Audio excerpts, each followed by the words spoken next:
Good morning. I'm Tyler Martin, and here's the latest from Spectrum Autism Research. New autism clinicians reflect on skill gaps, gains after remote training, by Peter Hess. J.D. Lai kicked off her training in clinical psychology at King's College London in the United Kingdom in October 2020, 7 months into the COVID-19 pandemic. For her entire first year, she assessed patients and provided therapies over the internet. Although many sessions were productive, Lai says the virtual environment made it difficult to engage with some of the adolescents she saw, who would sometimes just switch off their cameras. That year of remote training has left Lai wondering how ready she is to enter the clinical world, now that face-to-face sessions are resuming, she says. In some ways, I'm really acutely aware of things that I haven't done or haven't had experience with, and that concerns me a little bit. Lai's worries are common among the crop of clinicians who trained during the pandemic. Online learning formats diminished their opportunities for mentorship and peer support, some say. Pandemic travel restrictions made it difficult or impossible for them to interview for fellowships or residencies in person. Many have already changed jobs multiple times, in some cases without meeting their new colleagues in person or touring the campus ahead of time. And virtual clinic visits and training opportunities made it difficult for them to get comfortable with providing assessments and therapy, especially for autistic adults and children who already have social communication problems. It's been really challenging, says Marika Kaufman, clinical associate in psychiatry and behavioral sciences at Duke University in Durham, North Carolina, who was in the middle of her postdoctoral training at Cincinnati Children's Hospital in Ohio when the pandemic began. She says she struggled to adapt a group autism intervention she was working on to a virtual format, and to preserve its key elements and the same high level of interaction, all while learning how to do clinical work in the first place. Some of the less tangible skills that should accompany clinical psychology and psychiatry are particularly difficult to learn and develop virtually, says Catherine Lord, Distinguished Professor of Psychiatry and Education at the University of California, Los Angeles. It cuts into the warmth that you can provide people, the reassurance that, here I am, I'm a person, I value you, I care about you, and then we're going to talk, as opposed to just talk.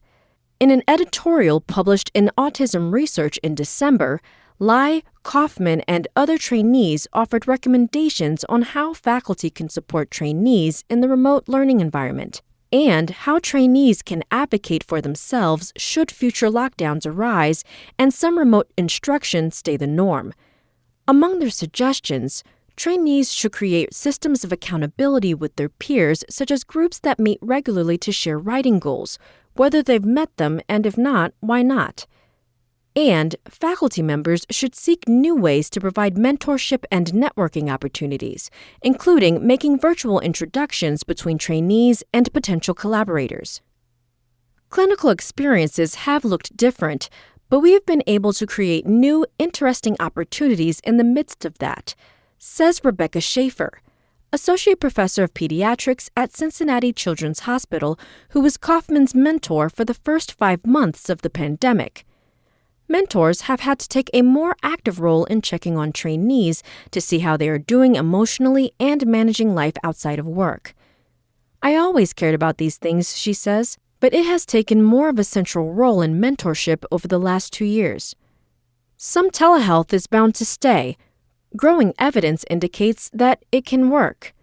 The U.S. Congress plans to extend public health emergency telehealth allowances for people with public insurance. And, despite the challenges, remote training offers some advantages to trainees and their clients alike, some new clinicians say. Before the pandemic, pediatrics resident Janae Rieken saw many children in the clinic. She saw many of her fellow residents at the University of Missouri in Columbia in person too, at work, weekly lectures, and other activities, a plant potting night, pumpkin carving at Halloween, even dog park trips with Rieken's Bernedoodle Olive in tow. It was very isolating when it all stopped, Rican says, and it presented a bit of a setback in her training. But it also enabled her to evaluate children in the context of their home environment, something she might not have been able to do before the pandemic. Children may be less reserved when they attend therapy sessions from home where they are more comfortable, Rican says. So trainees can observe behaviors such as meltdowns that children may not display during in-person clinic visits. Virtual visits can also help to foster moments of intimacy, such as when a child shows a trainee her favorite toy. Their ability to have a little more freedom in the way that they are interacting painted a little more to the picture than what we are able to see in the office, Rican says. Telehealth sessions also give trainees a bit of a safety net, Lai says. She appreciated being able to pull up notes on her screen to reference or to share with clients or their parents during a session. That was particularly helpful as she was learning various therapeutic models, she says. But obviously, you can't have that when you're meeting people in person. Lai says that her year on screen gave her a firm understanding of how subtle movements such as sitting back in a chair can communicate something different from what she intends, a lack of interest, for instance. Face-to-face, you never see what you look like, she says. And Lai probably did more proactive planning, too, than she may have when she was just seeing clients face-to-face, back-to-back, she says. A habit that helped her structure in-person sessions when she started working with autistic children and adolescents in person this past October.